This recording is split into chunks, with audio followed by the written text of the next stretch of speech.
ஆன்மீக அன்பர்கள் அனைவருக்கும் வணக்கம். உங்களை எல்லாம் இந்த ஆன்மீக சேனல் மூலியமாக சந்திக்கிறதுல நாங்கள் ரொம்ப சந்தோஷப்படுறோம். நாங்கள் போடுற வீடியோலாம் உங்களுக்கு பிடிச்சிருந்ததுன்னா நீங்கள் லைக் பண்ணுங்கள், ஷேர் பண்ணுங்கள். கொளத்தூர் பாபா டெம்பிள் சேனலுக்கு நீங்கள் சப்ஸ்கிரைப் பண்ணுங்கள். இன்றைக்கி ஆவணி அவிட்டம் அப்படின்றத பற்றி ஒரு சின்ன பதிவு கொடுக்க போகிறேன். ஏற்கனவே ஒரு சில பதிவுகளில் நான் பல விஷயங்களை இந்த ஆவணி அவிட்டத்தை பற்றி நிறைய விஷயங்களை நான் உங்களுக்கு சொல்லியிருக்கேன். ஆவணி அவிட்டம்னா என்ன, அது எப்படி கொண்டாடுறாங்க, ஏன் கொண்டாடுறாங்க, அன்னைக்கு வழிமுறைகள்லாம் இது எப்படி இருக்கும், அன்னைக்கு வழிபாடுகளில் அவங்க என்னெல்லாம் படையல் வைக்கிறாங்க அப்படின்றத பற்றியெல்லாம் பல விஷயங்களை சொல்லியிருக்கேன். இன்றைக்கி ஆவணி ஆவட்டத்தை பற்றி ஒரு சின்ன பதிவு. ஆவணி ஆவட்டம்னா என்ன, அது எந்த நாளில் எந்த நேரத்தில் கொண்டாடப்படுது, அப்படியே நல்ல நேரம் என்ன அப்படின்றத பற்றி மட்டும்தான் உங்களுக்கு நான் இன்றைக்கி ஒரு சின்ன விளக்கத்தை கொடுக்க போகிறேன். இப்போ ஆவணி மாதம் வருகின்ற அவிட்ட நட்சத்திரத்தில் பௌர்ணமி தினத்தில் கொண்டாடப்படுகின்ற ஒரு விழா தான் ஆவணி அவிட்டம். இது ஆண்கள் மட்டுமே கொண்டாடுற ஒரு விழான்னு கூட சொல்லலாம். காரணம் என்னன்னு கேட்டிங்கன்னா, பழைய பூணூலை எடுத்துட்டு அன்றைய தினம் புது பூணூலை ஆண்கள் மாற்றிக்கொள்வாங்க. இதுதான் இதோடைய முக்கியத்துவமே.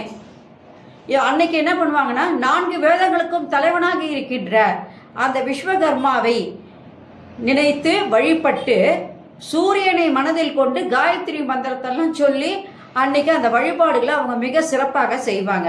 அதுதான் முக்கியமானது. இதில் இந்த பூணூல் மாத்திரவங்க யார் யாருன்னு பார்த்தீங்கன்னா, நீங்கள் பூசாரிங்க மாற்றுவாங்க, நகை வேலைப்பாடு செய்கின்றவர்கள் இருப்பாங்க, சிற்ப வேலைப்பாடுகள் செய்கின்றவங்க இருப்பாங்க, தச்சர்கள் இருப்பாங்க, ஆயுதங்கள் செய்பவர்கள்லாம் இருப்பாங்க. இவங்கெல்லாம் தான் அந்த பூணூல் மாற்றுகின்ற இது விழாவை அன்னைக்கு கொண்டாடுறாங்க. இதில் நீங்கள் பார்த்தீங்கன்னா, முக்கியமாக அன்னைக்கு படையல்னு பார்க்கும்போது அவங்க என்ன செய்வாங்கன்னா, போலி, பால் போலி, இட்லி, வடை இதெல்லாம் செஞ்சு பூஜை செய்வாங்க. முடியாதப்போ ஒரு பாயசமாவது, பால் பாயசமாவது ஒன்று பண்ணி சாமிக்கு வச்சு அந்த பூணூலை மாத்திர விசேஷத்தை அன்னைக்கு செய்கிறாங்க. இதில் அந்த காலத்துலலாம் பார்த்தீங்கன்னா, ராஜாங்க இருப்பாங்க. அவங்களுக்கு இந்த ஆயுதங்கள் செய்கிறவங்கெல்லாம் வேணும், நகை வேலைப்பாடுகள் செய்கிறவங்க வேணும், கோயில்களுக்கு சிற்பங்கள்லாம் செய்கிறவங்க இருப்பாங்க. அதெல்லாம் மனசில் நினச்சி ஒன்றி கொண்டு அந்த சிற்பத்தை கொண்டு வரணும். அந்த சிற்பத்தை நம்ம டெய்லி வணங்கி கடவுளுடைய ஆசீர்வாதத்தை நம்ம வாங்கும்போது கடவுள் அதில் அந்த சிற்பத்துக்குள்ள கடவுள் ஐக்கியமாகிறதா நினச்சி நம்ம என்ன பண்ணுறோம், அதில் கடவுள் இருக்கார் அப்படின்னு நினச்சி நம்ம அதில் வணங்கி வழிபட்டு நம்மளுடைய தேவைகளை எல்லாம் நம்ம இறைவனிடத்துல பூர்த்தி பண்ணிக்கிறோம். அப்படி ஒரு விஷயத்தை அவங்க செய்யும் போது அவங்க மிக உயர்ந்தவர்கள் அப்படிங்கிற வழியில் அந்த காலத்தில் அரசர்களோ இல்லை பெரிய ஜமீன்தார்களோ இல்லை பெரிய வியாபாரிகளோ யாராக இருந்தாலும் இந்த வேலை செய்கிறவங்களாம் இருக்காங்க இல்லையா, ஆயுத வேலை செய்கிறவங்க இருப்பாங்க, அதே நேரத்தில் சிற்ப வேலையை செய்கிறவங்க இருப்பாங்க, தச்சர்கள் இருப்பாங்க, நகை வேலை செய்கிறவங்க இருப்பாங்க, பூசாரிகள் இருப்பாங்க. இவங்களுக்கெல்லாம் என்ன பண்ணுவாங்கன்னா, முதல்ல ஒரு மாலையை போடுவாங்க. மாலையை போட்டு அவங்களுக்கு முதல்ல ஒரு மரியாதையை பண்ணிட்டு தான் அந்த வேலையை செய்ய சொல்லுவாங்க.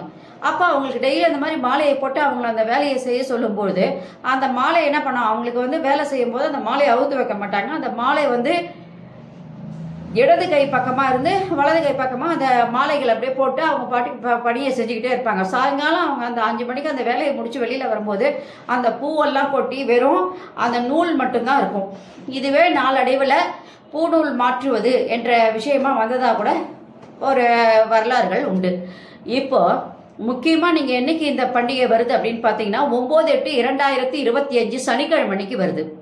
இதில் நல்ல நேரம் அப்படின்னு பார்த்தா காத்தால 6 மணிலேருந்து 9 மணிக்குள்ள நல்ல நேரம். அந்த நேரத்தில் அவங்க பூஜை பண்ணுறவங்க பண்ணலாம். இல்லை 10:30 மணிலேருந்து 1:30 மணிக்குள்ள பூஜை செய்கிறது ரொம்ப நல்ல நேரம், உகந்த நேரமாக இருக்குது. அந்த நேரத்துலையும் பூஜை செய்யலாம். ஏன்னா அன்னைக்கு பௌர்ணமி அப்படின்னு பார்த்தா அந்த பௌர்ணமி 2:15 மணி வரைக்கும் தான் பௌர்ணமி இருக்குது, அதுக்கு மேலே பௌர்ணமி கிடையாது. அதனால் அதுக்குள்ளே இந்த பூஜைகள்லாம் அவங்க செஞ்சு முடிச்சிருப்பாங்க. இந்த பூஜைகளை அவங்க எங்கே செய்கிறாங்கன்னு கேட்டிங்கன்னா, இந்த பூணூல் மாற்றுறது ஒரு சில பேர் வீட்லேயே பூஜை பண்ணி பூணூல் மாற்றிப்பாங்க. சில பேர் ஆற்றங்கரை, குளத்தங்கரை எங்கே வேணாலும் போய் என்ன பண்ணுவாங்க, இந்த பூணூலை மாற்றிப்பாங்க.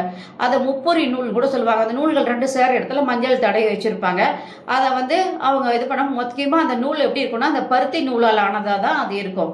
அதனால் இந்த இது அந்த இணைக்கிற அந்த முடிச்சு மஞ்சள் கயிற்றுல கட்டும்போது அது இறைவனுடைய ஒரு இதுவாக அவங்களுக்கு அம்சமாக அது தெரியுது.